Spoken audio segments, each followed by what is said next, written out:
Le damos en esta tarde toda la gloria y la honra a nuestro buen Dios. ¿Cuántos dicen amén? Aleluya, así es. Aleluya. Gracias, Señor. Gracias, Señor. Pueden tomar asiento, mis hermanos, en esta tarde. Señor les bendiga a todos. Queremos dar la bienvenida a todos los que están aquí, especialmente a las visitas. Me han dicho que hay personas que vienen de Sevilla. También hay algunas personas nuevas que son de aquí de Tenerife. A todos los que están conectados en este momento, diferentes partes del mundo, a nuestras congregaciones en muchos lugares, a todos le damos la más cordial bienvenida. Estamos muy contentos y muy agradecidos con nuestro buen Dios por darnos una vez más la oportunidad de poder reunirnos. ¿Cuántos dicen amén? Aleluya, gloria a Dios. Después estaremos orando por algunos hermanos que mañana emprenden viaje porque se van unos días antes para poder estar en nuestro Congreso Internacional en los Estados Unidos, ahora el mes de marzo. Ellos se van un poquito antes para preparar algunas cosas por allí. Entonces después oraremos por ellos para que el Señor les acompañe y para que todo vaya bien. Tenemos muchas peticiones de oración, la mayoría de ustedes ya las conocen perfectamente. Sobre todo orar por las iglesias, por los pastores, por sus familias, por los viajes que tienen que realizar en muchas ocasiones, viajando horas, viajando de un lugar a otro para poder atender a todas las iglesias, a todos los hermanos. Recuerden también siempre tener presente en oración a Pastor Alberto, su esposa Damaris. Ayer estuve hablando con ellos, están muy bien, mandan saludos, gracias al Señor. El pastor Rey se quedó en Fuerteventura, al frente de las dos iglesias que tenemos allí, y también pues los informes, las noticias son agradables, son buenas, hay paz en el campamento, así que damos gracias al Señor por todo eso. Así es que, hermanos, no dejen nunca de orar por las diferentes congregaciones, ya digo, los pastores, para que el Señor ponga paz y para que todo marche bien conforme a la voluntad de Dios. No vivan una vida, digamos, como espectadores, ¿verdad? Viendo lo que hacen otros, sino de alguna manera también participando, apoyando, colaborando con todo lo que el Señor está haciendo, porque es el cuerpo de Cristo lo que está siendo bendecido y todos formamos parte de ese cuerpo. Amén, hermanos. Voy a pedir a los niños que ya pueden pasar a sus respectivas clases de la escuela dominical. Los demás nos vamos a quedar aquí en esta tarde y damos muchas gracias al Señor. También por las maestras, los hermanos que siempre cuidan de los niños para que puedan estar atendidos recibiendo la palabra del Señor. Aleluya. Vamos a orar en esta tarde, poner este tiempo en las manos de nuestro buen Dios, que podamos disfrutar de la palabra, que podamos aprender todo lo que el Señor tiene preparado para nosotros en el día de hoy y que seamos edificados y fortalecidos en la fe por medio de la palabra del Señor. Oramos. Padre Celestial, muchas gracias por este privilegio y este placer que nos das de poder abrir tu palabra, reflexionar en torno a ella. Pedimos también que abras nuestros corazones, nuestras mentes, nuestros oídos, para que podamos, Señor, entender tu palabra y ponerla en práctica. Ayúdanos, Señor, a estar atentos, como dice tu palabra, con sumo respeto, con temor y temblor. Abrimos tu palabra sabiendo que tú siempre hablas por medio de ella. Bendice nuestras vidas y a partir de ahora, Señor, que seas tú ministrando a nuestros corazones. Te lo pedimos unánimemente en el nombre de Jesús. Amén y amén. Quiero ponerles en las pantallas de la iglesia 3 porciones bíblicas, 3 pasajes diferentes, porque la historia de la cual vamos a hablar ahora, que por supuesto está en la Biblia, faltaría más. Si ustedes quieren profundizar más en esta historia, en las lecciones espirituales que podemos extraer de ella, toda la información la encuentran en Segunda de Reyes, el capítulo 18 y el capítulo 19. Digo esto porque hay mucha gente que a veces le gusta tomar nota, pues ahí lo tienen.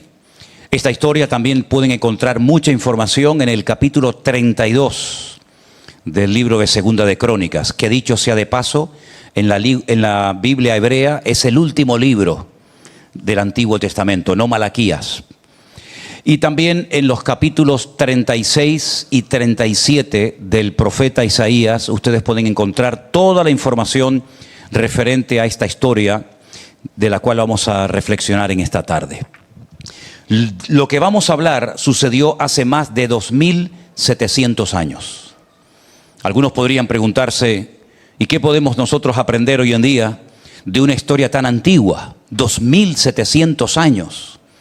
Bueno, ustedes van a comprobar en esta tarde, con la ayuda del Señor, que la Biblia no caduca, la Biblia no envejece. Los personajes, los lugares, las historias son antiguas, pero al mismo tiempo también actuales, repletas, cargadas de tremendas enseñanzas para nuestras vidas. No se escribe, no se publica una Biblia cada 10 o 20 años para renovar lo que está escrito en ella, sino que lo que leemos hoy en día se ha leído a lo largo de la historia, y como es la palabra de Dios, es un libro vivo, no importa que tenga miles de años lo que leemos, lo importante es que Dios nos está hablando e instruyendo por medio de sus páginas. Amén, hermanos. Ahora bien, en esta historia vamos a aprender varias cosas fundamentales. Primero, a mantener nuestra fe en medio de la presión. Los cristianos tienen que aprender a vivir en todas las circunstancias habidas y por haber. No solamente regocijarse y alabar al Señor cuando parece que el viento sopla a favor, sino que cuando estamos siendo probados, cuando estamos bajo presión, tenemos que mantener nuestra fe. Y en esta historia vamos a ver cómo un rey llamado Ezequías fue capaz, en medio de un ataque despiadado por parte del imperio asirio, de mantener su fe y su plena confianza en el Señor. Después vamos a leer algunas palabras que él le dio al pueblo, cargadas de fe, cargadas de una confianza en el Señor total y absoluta. Pero hay algo que también vamos a ver en esta historia, en esta tarde, y es la realidad del mundo espiritual. Cómo a veces las cosas que no tienen una explicación lógica, si las analizamos, nos vamos a dar cuenta de que detrás de algunos detalles, detrás de algunos personajes, hay toda una guerra espiritual, todo un ejército de demonios que intentan de alguna manera pues apartarnos de los caminos del Señor, enfriarnos, etcétera, etcétera. La historia es la siguiente. Hay dos protagonistas principales. Uno de ellos, como acabo de decir recién, es el rey Ezequías. Un hombre que emprendió unas reformas espirituales en el país tremendas. Él heredó un país hecho pedazos. Fíjense ustedes que el templo de Jerusalén estaba cerrado. Lo habían llenado de inmundicia, de ídolos, y ya no estaba funcionando. Los sacerdotes, los levitas, que eran los que tenían que trabajar en las funciones del templo, por así decirlo, estaban en paro. Ya no ejercían sus funciones sacerdotales desde hacía mucho tiempo, muchos años. Y él lo que hace es volver a poner en funcionamiento el templo con todo lo que eso conlleva. Dice la Biblia que una de las cosas que él dijo es que limpiaran, que sacaran toda la inmundicia, toda la basura del templo. Y cuando lo hicieron, pues él se dio cuenta de que el templo necesitaba de un personal, que eran los levitas, los sacerdotes, para poder poner aquello en funcionamiento. Y él lo hizo. No solamente eso, sino que se dedicó a quitar todos los ídolos que se habían ido acumulando y tomando posesión, sobre todo de la ciudad de Jerusalén, durante su época. Fue un hombre que fue muy usado, muy bendecido por el Señor. Él sube al trono cuando tiene solamente 25 años de edad, pero es un hombre que en un momento puntual de la vida contrae una enfermedad que le va a producir la muerte, y de hecho el profeta de su época, que es el profeta nada más y nada menos que Isaías, va y le dice que se prepare porque va a morir. Y entonces él dice que oró, se humilló delante del Señor. Y el Señor le da otro mensaje al profeta Isaías y le dice: dile a mi siervo, dile al rey Ezequías, que he visto y he oído su oración, y le voy a dar 15 años más de vida. Todo esto ocurrió en la vida de este hombre. Recientemente, como saben ustedes, hemos estado en Israel, y los últimos días generalmente los pasamos en la ciudad de Jerusalén, y llevé al grupo por unos túneles subterráneos que los mandó a construir precisamente este rey del cual estamos hablando en esta tarde, el rey Ezequías. Él sabía perfectamente que en cualquier momento el enemigo podía atacarlo. Y una de las cosas que se hacía en aquella época, que daba muy buenos resultados, dicho sea de paso, era cortarles el suministro de agua a las ciudades. De esa manera tarde o temprano se rendirían o terminarían todos muertos de sed. Entonces lo que él hace es que emprende una labor titánica y manda construir un túnel subterráneo de más de 550 metros de largo. Túnel que se puede visitar en el día de hoy. Tiene varias ramificaciones. Una parte, digamos, seca, por donde ya no circula el agua, y otra parte por donde, no sé por qué, a muchos hermanos les gusta caminar, que les llega el agua hasta las rodillas, y depende de la altura de algunas hermanas que suelen ser muy bajitas, pues más arriba de la cintura. Una hermana muy pequeñito, lo digo como muy pequeñita, como una anécdota, me dijo: pastor, ¿usted cree que puedo pasar por el túnel de agua? Y yo la miré y le dije: ¿usted sabe nadar, hermana? Dice: no, es que me han dicho que llega a la cintura. Digo: sí, en una estatura normal sí, pero en el caso suyo probablemente le llega al cuello. Es curioso que en la ciudad de Jericó, que no hay mar, todas las tiendas tienen docenas y docenas de flotadores en las tiendas, y nos preguntamos muchas veces: ¿cómo es posible que en pleno desierto todas las tiendas de Jericó vendan flotadores? Todavía no hemos obtenido una respuesta coherente. Tal vez están esperando otro diluvio, vete tú a saber, ¿no? Pero él fue el que hizo el túnel, y fíjense, realmente es algo increíble. No lo hicieron, digamos, cavando todos en la misma dirección, sino que un grupo de obreros de derecha a izquierda comenzó a cavar a pico y pala. Todavía se pueden encontrar y ver algunos objetos que se utilizaron para romper la piedra, la roca viva. Y otro grupo comenzó a cavar, digamos, de izquierda a derecha. Y se encontraron. ¿Cómo lo hicieron? Es todo un misterio. Más de 2 años y medio estuvieron estos dos grupos de obreros, unos de izquierda a derecha y otros de derecha a izquierda, hasta que se encontraron. Y hay un lugar en el túnel donde haces una parada y le indicas al grupo: aquí fue donde se encontraron estos obreros. Yo estuve leyendo un poco, y la cantidad de túneles que se han hundido en los últimos años es realmente increíble. Pero sin embargo, este túnel tiene más de 2.700 años y aún se puede caminar por él.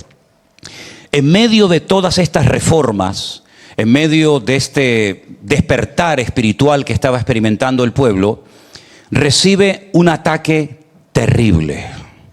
Y es aquí donde entra el otro protagonista de la historia. Un rey asirio, no sirio, que es otra cosa, un rey asirio llamado Senaquerib. Un tipo, y cuando digo tipo no me refiero no hablo en plan despectivo, sino que tipo es una figura literaria que prefigura a alguien, ¿verdad?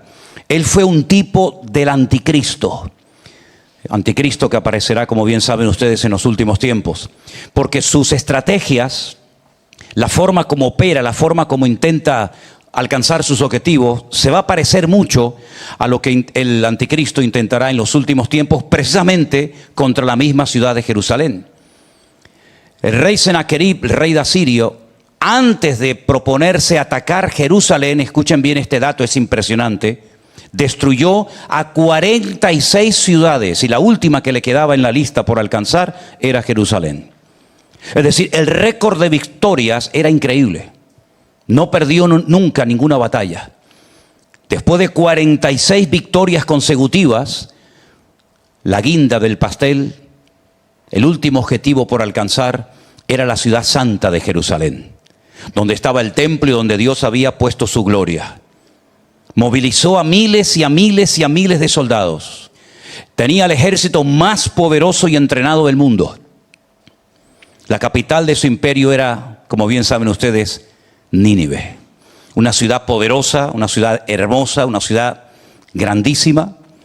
Y entonces lo que este hombre es, antes de atacar, envía unos mensajeros para que le digan al rey que se rinda. Que no tiene ningún sentido estar defendiendo una ciudad que desde el punto de vista del rey Senaquerib estaba más que derrotada. La Biblia dice que algunos mensajeros de la ciudad salieron a encontrarse con los mensajeros del rey Senaquerib, y cuando hablan con ellos, los mensajeros del rey Ezequías le dicen: vamos a hablar en el idioma de los caldeos para que la gente que nos está escuchando no entienda lo que ustedes me están diciendo a mí.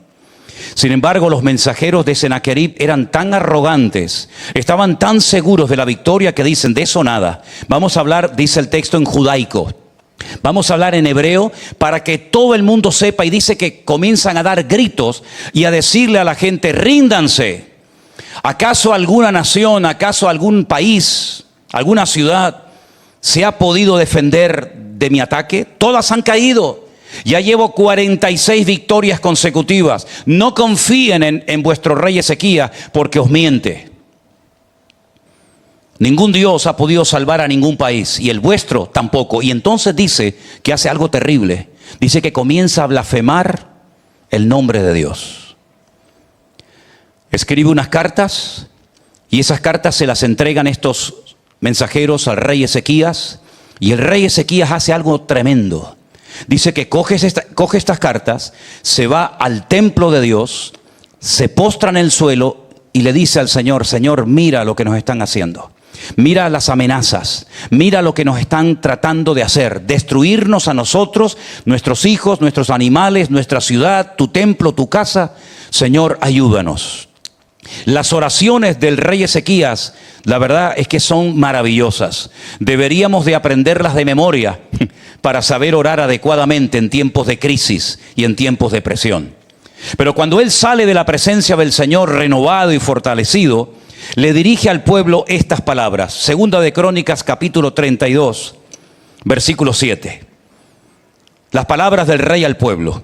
Esforzaos y animaos, no temáis, ni tengáis miedo del rey de Asiria, ni de toda la multitud que viene con él, porque hay más con nosotros que con él. Con él está el brazo de carne, mas con nosotros está Jehová nuestro Dios, para ayudarnos y pelear nuestras batallas. Y el pueblo tuvo confianza en las palabras de Ezequías, el rey de Judá. ¿Cuántos dicen amén? Amén. Tremendo. Ahora me llama muchísimo la atención que no solamente ora, no solamente se fortalece en el Señor, sino que también busca palabra de Dios. Hace una sana combinación entre la oración y la palabra. Y ustedes saben que en aquellos tiempos la palabra, quien la tenía era el profeta. Isaías es el profeta de su época y él va y le habla al profeta Isaías y le dice, ¿qué dice el Señor acerca de este ataque? Y quiero leerles las palabras textuales que el profeta Isaías le da al pueblo y al rey Ezequías. Se encuentran en Isaías capítulo 37, versículo 33. Presten atención a estas palabras tremendas que se cumplieron literalmente al pie de la letra. Dicen lo siguiente. Por tanto, así dice el Señor acerca del rey de Asiria. No entrará en esta ciudad. Punto. No entrará en esta ciudad, ni arrojará saeta en ella.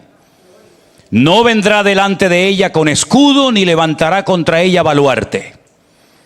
Por el camino que vino, volverá, y no entrará en esta ciudad, dice el Señor. Porque yo ampararé a esta ciudad para salvarla, por amor a mí mismo y por amor a mi siervo David. Y entonces ocurre algo impresionante. Salió el ángel del Señor y mató a 185,000 del campamento de los asirios. Y cuando se levantaron por la mañana, he aquí que todo eran cuerpos de muertos. Entonces Sennacherib, el rey de Asiria, se fue e hizo su morada en Nínive. Y aconteció que mientras adoraban el templo de Nisroch, su dios, sus hijos Adramelech y Sarecer le mataron a espada y huyeron a la tierra de Adarat, y reinó en su lugar Esarhadón, su hijo. ¿Cuántos dicen amén? Hermanos, impresionante lo que pasó ese día. El Señor dijo, no, este hombre viene con soldados, este hombre viene con una fuerza terrible, pero yo he dicho que no entrará y no entró.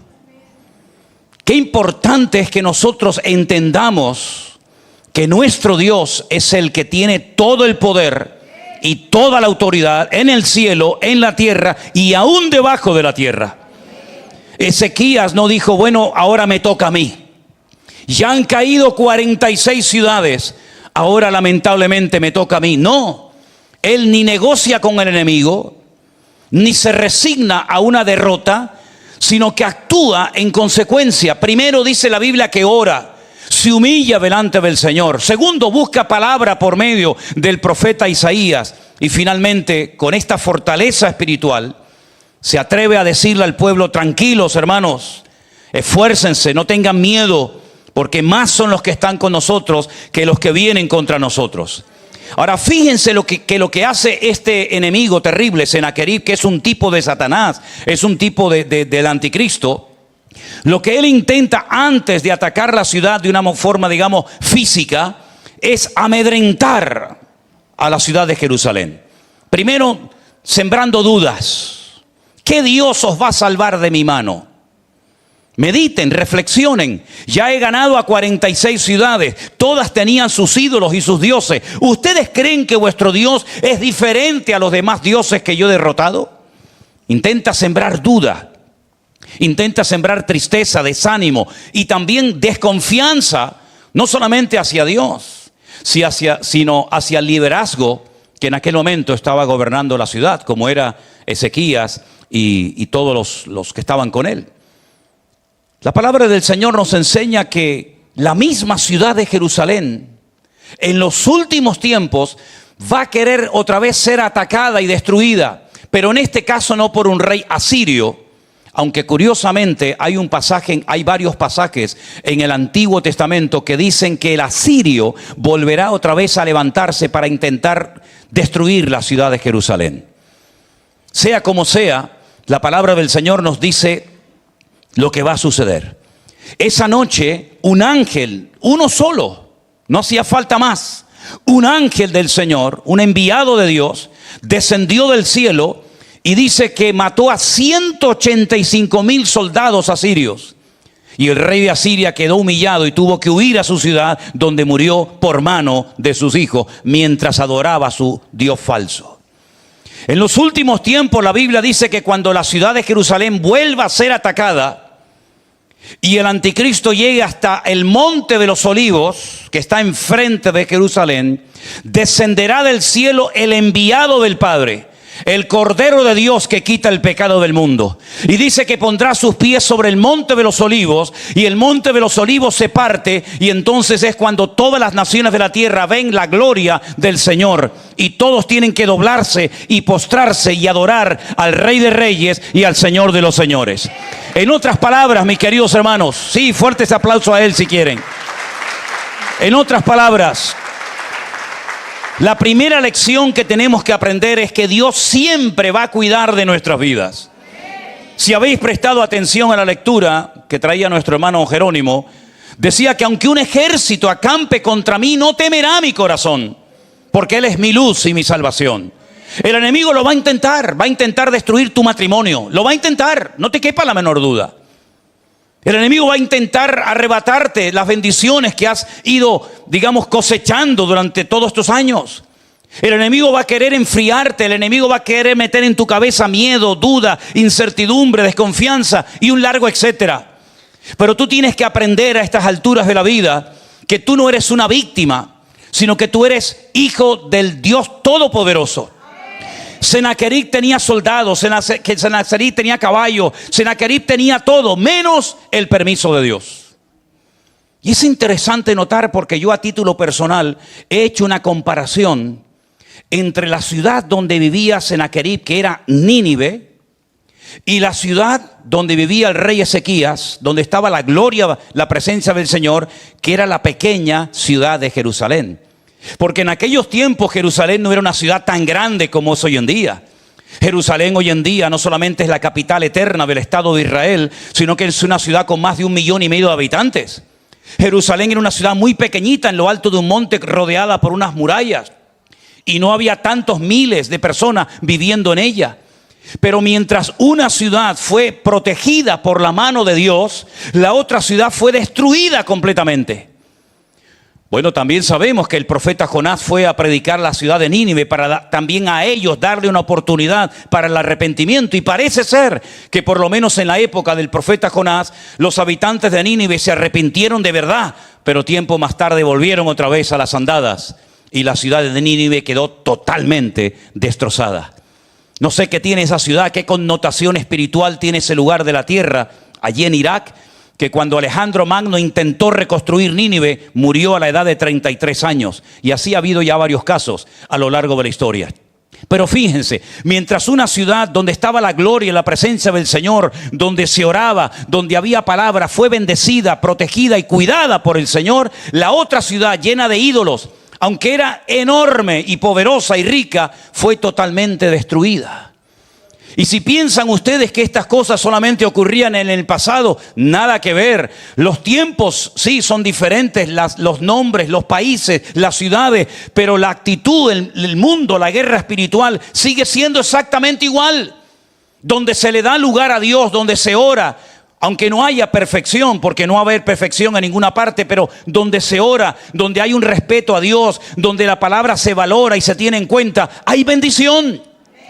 Pero donde se quita y se desplaza a Dios, lo que queda es destrucción, desolación, tristeza, ruina y muerte.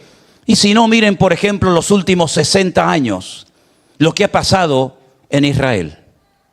Un país que hasta el otro día no existía. No existía.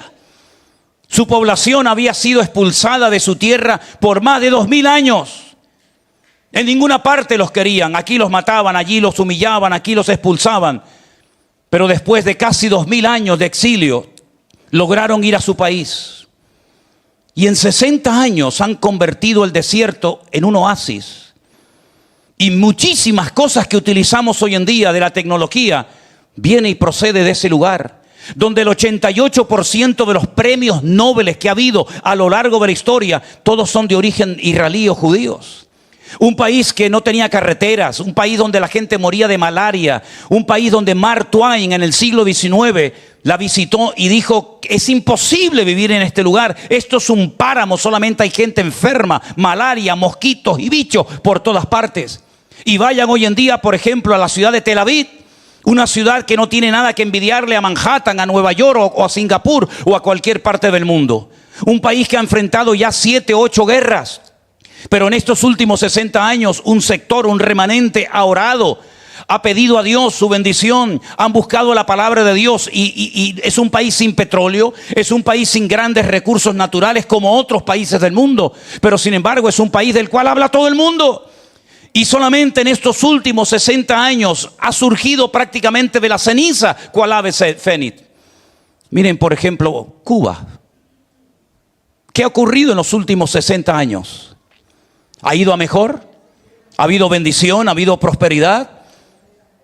Es una lástima ver una ciudad tan hermosa, una isla tan preciosa, que podrían vivir como ricos y que tienen recursos naturales tremendos, está hundida en la más absoluta miseria. ¿Por qué? Porque mientras en un lugar se ora, se respeta y se tiene en cuenta la palabra de Dios, en otro lugar le dieron una patada a Dios y lo echaron hace muchos años de ese lugar. Y las consecuencias a corto y a largo plazo, en lo natural y en lo espiritual, son tremendamente evidentes. Creo que merece la pena seguir y adorar y honrar y obedecer al Rey de Reyes y al Señor de los Señores, porque Él bendice y es galardonador de los que le buscan. Y creo que es un disparate y una auténtica temeridad cuando nos creemos sabios en nuestra propia opinión y echamos a Dios de las universidades y echamos a Dios de los congresos y echamos a Dios de las escuelas y nos creemos superiores a Dios, pero al final lo que hacemos es el ridículo y se cumple lo que dijo el Señor: separados de mí nada podéis hacer. ¿Cuántos dicen un fuerte amén?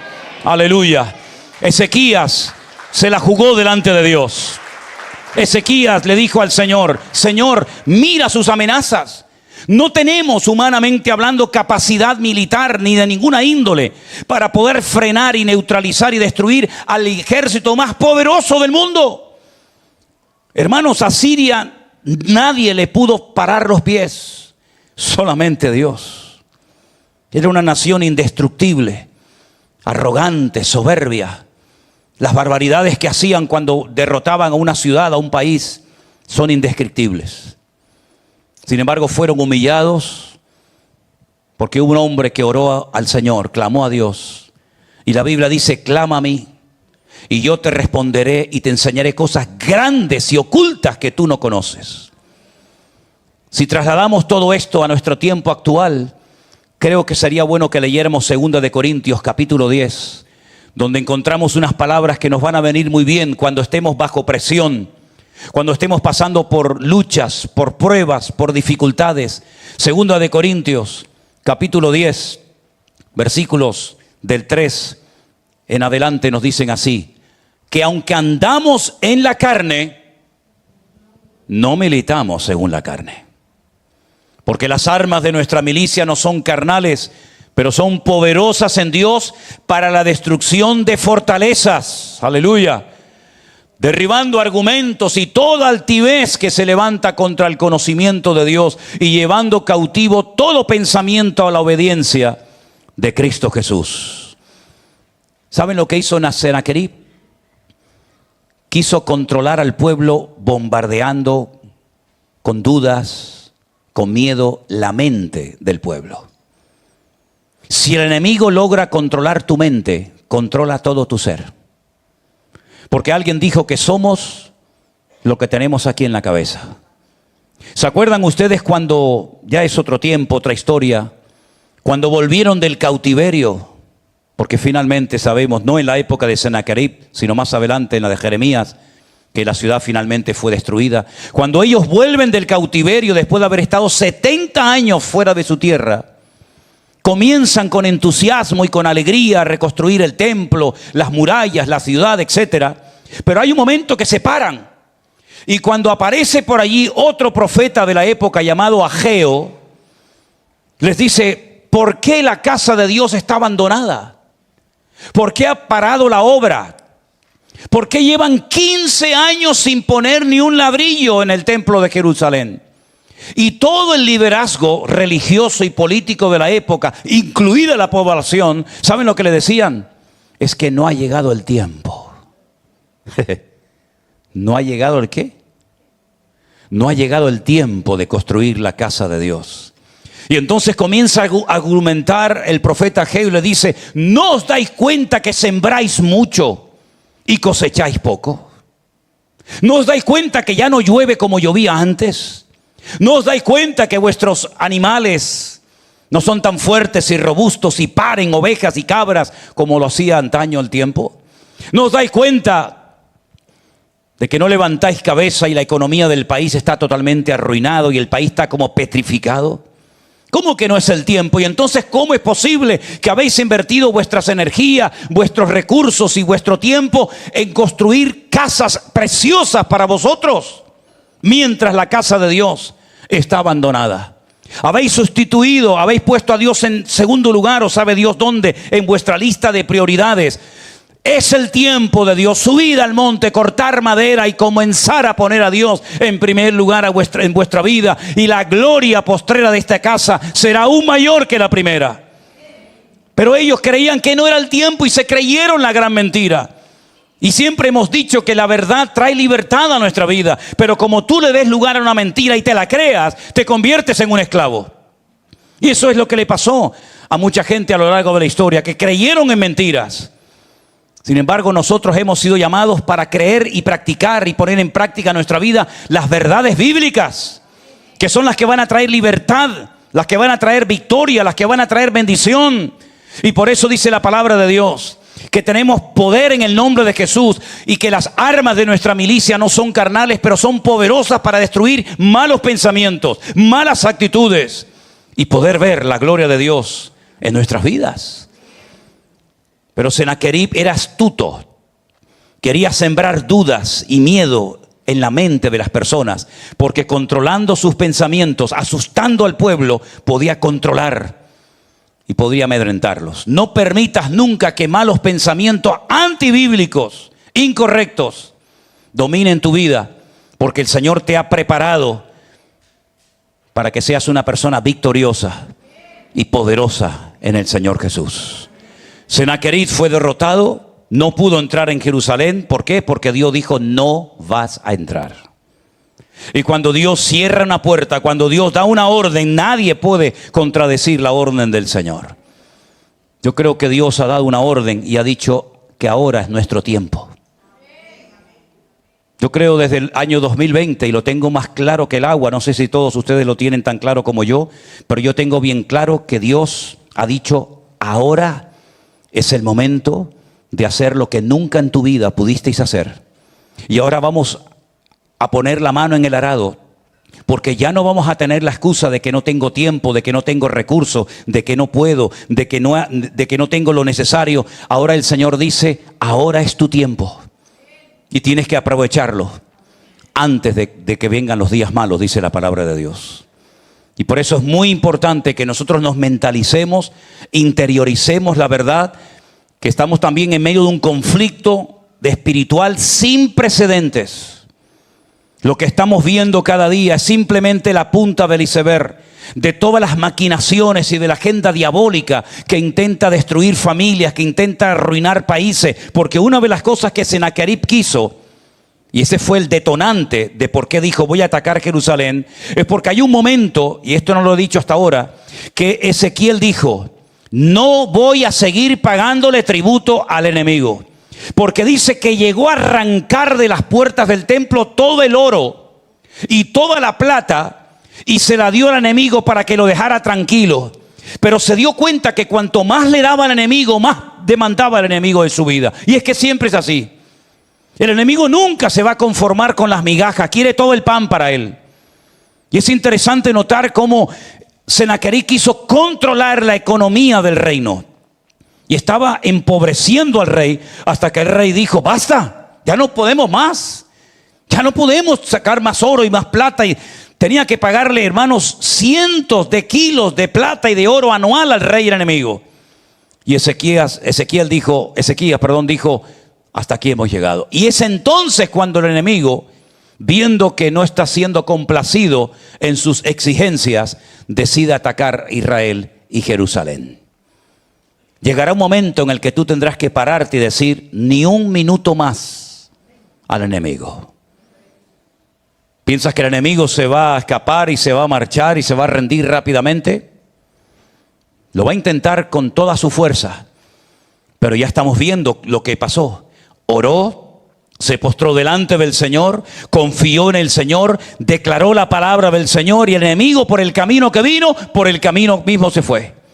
Y eso es lo que el enemigo siempre ha intentado hacer en nuestra vida. Cuando no es el pastor, es la iglesia. Cuando no es la iglesia, es el diablo. Cuando no es el diablo, es el frío. Cuando no es el frío, el calor. Y siempre buscamos como algo en lo cual justificar nuestra falta de santidad, de consagración, de servicio o lo que sea. Pero hermanos, es tiempo de que nosotros digamos, basta. Dios me ha llamado para vivir de victoria en victoria. Y de gloria en gloria, y de triunfo en triunfo. Esa es la voluntad de Dios para todos y cada uno de nosotros. No es la voluntad de Dios que sigamos rindiéndole al enemigo pleitesía y prestándole atención a sus suciedades y a sus mentiras.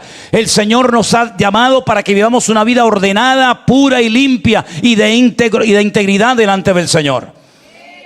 Claro, el templo tuvo que ser limpiado. ¿Y ahora quién es el templo? ¿Dónde está el templo? Somos nosotros. ¿Está limpio tu templo? Eso es lo que te tienes que preguntar. Porque la gloria de Dios no vino otra vez al templo hasta que el templo fue limpio. ¿Qué fue lo primero que hizo el Señor cuando entró en Jerusalén? Volvió a entrar al templo y tuvo que volcar las mesas de los cambistas. Y dijo aquella frase célebre que todos conocemos: habéis convertido mi casa de oración en una cueva de ladrones. No permitas que el enemigo meta basura en el templo del Espíritu Santo, el cual eres tú. Ni en tus ojos, ni en tus oídos, ni tu casa tiene que ser un lugar sagrado donde more la presencia del Señor. No compartas la bendición con el que no se la merece. No le tires las perlas a los cerdos. Tu casa, tu hogar, tu mente, tu familia tiene que ser íntegramente para el servicio y la consagración del reino de Dios. Y si no eres capaz de controlar ciertas cosas, pues pide ayuda. Ezequías tuvo que pedir ayuda y decir: vayan todos los que puedan a sacar toda la inmundicia del templo. Y entonces dice la Biblia que cuando el templo estuvo limpio, volvió otra vez a funcionar y la gloria del Señor comenzó a manifestarse. Hermanos, esta historia de más de 2700 años tiene múltiples aplicaciones a nuestras vidas. Que cada uno sepa para qué el Señor hoy, en este día, ha traído esta palabra. No permitas que nada ni nadie te amedrente, porque mayor es el que está contigo que el que viene contra ti. ¿Cuántos dicen amén? Cierra tus ojos, por favor. Ahí donde estás. Aleluya. Recuerda lo que dijo el Señor. No entrará a mi ciudad. No arrojará ninguna saeta contra ella. Por el camino que vino se volverá y no entrará a mi ciudad, dice el Señor. Eso es lo que tú le tienes que decir al enemigo cuando venga a molestarte. No entrarás en mi casa. No entrarás en mi vida. Porque en mi vida solamente quiero honrar y glorificar a mi Señor, el Rey del universo. Aleluya. Bendito sea tu nombre, mi Señor. ¿Cuál es tu Senaquerib? ¿Cuál es el enemigo que te quiere molestar? ¿Cuál es el enemigo que te quiere asustar? Está derrotado en el nombre de Jesús. El Señor Jesucristo fue una noche al huerto de Getsemaní, donde se prensaba la aceituna para extraer el oro del aceite de oliva. Y allí le dijo al Padre: Padre, pasa de mí esta copa, mas no se haga mi voluntad, sino la tuya. Porque Jesús sabía que la copa del Padre era su ira comprimida. Y si él bebía esa copa, si él rendía su vida a la voluntad del Padre, sabía perfectamente que se iba a convertir en el blanco de la ira del eterno Dios. El Señor Jesucristo sabía perfectamente lo que era cargar el pecado de toda la humanidad. Pero gracias a su muerte, a su sacrificio en la cruz, todos los enemigos que batallan contra nosotros han quedado derrotados por el poder de su nombre. Aleluya. Bendito sea el nombre del Señor. El Cordero fue herido, molido, para que nosotros viviéramos todos los días de nuestra vida en victoria. Él fue desamparado en la cruz para que tú nunca te sientas solo ni sola. Él fue abandonado por el Padre, pagando un precio terrible para que nosotros pudiéramos abrazar a nuestro Dios y recostarnos sobre su pecho y decirle: te amo, Señor, te amo, Señor. Bendito seas.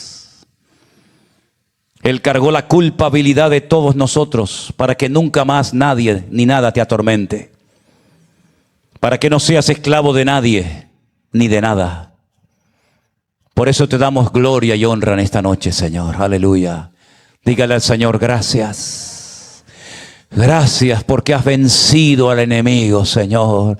Un ángel derrotó a 185,000 asirios en una noche. Y tú en unas horas de crucifixión, derrotaste a todo el infierno entero, incluido a Satanás, el diablo. Aleluya.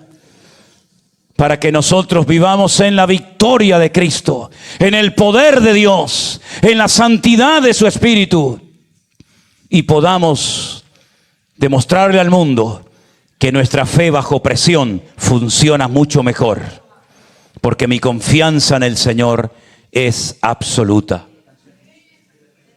Rey de reyes, Señor de señores, admíralo a Él en esta noche. Consejero, aleluya, Dios. Amén, amén. El Cordero que fue inmolado, eres digno de tomar el poder, las riquezas. Amén. Aleluya. La fortaleza, la honra y la gloria y la alabanza por los los siglos de los siglos. Amén. Aleluya. Rey de reyes, Señor de señores, admirable. Consejero, Dios fuerte, Manuel, Dios con nosotros. Y el Cordero que fue inmolado, eres digno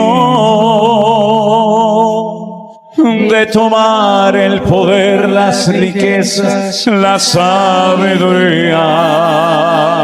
Dígalo conmigo. La fortaleza, la honra y la gloria y la alabanza por los siglos de los siglos. Amén. A ver, iglesia, vamos a cantarle a nuestro Rey. Fuerte, vamos. Rey de reyes, Señor de señores, admirable. Consejero, Dios fuerte, Manuel, Dios con nosotros. Y el Cordero que fue inmolado, eres digno de tomar el poder, las riquezas, la sabiduría, la fortaleza, la honra y la gloria y la alabanza por los siglos de los siglos. Amén. Amén. Amén. Vamos una vez más. Rey de reyes, Señor de señores. Gracias. Admirable. Consejero, Dios fuerte, Manuel. Gracias, Señor. Dios con nosotros. El Cordero que fue inmolado, Él es digno de tomar el poder, las riquezas, la sabiduría, la fortaleza, la honra y la gloria y la alabanza por los siglos de los siglos. Amén. Por los siglos de los siglos. Amén. Por los siglos de los siglos. Amén.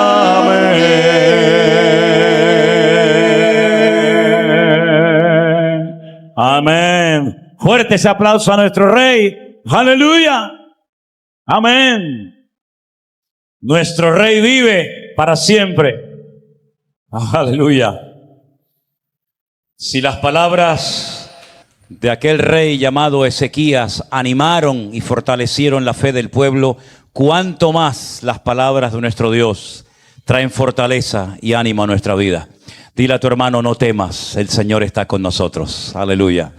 Nos preparamos para levantar la ofrenda en esta tarde y los hermanos que nos van a ayudar, por favor, si son tan amables, pasan adelante. Que el Señor les bendiga, mis queridos hermanos. Cantamos una alabanza mientras pasamos la ofrenda en esta tarde. Dios les bendiga a todos.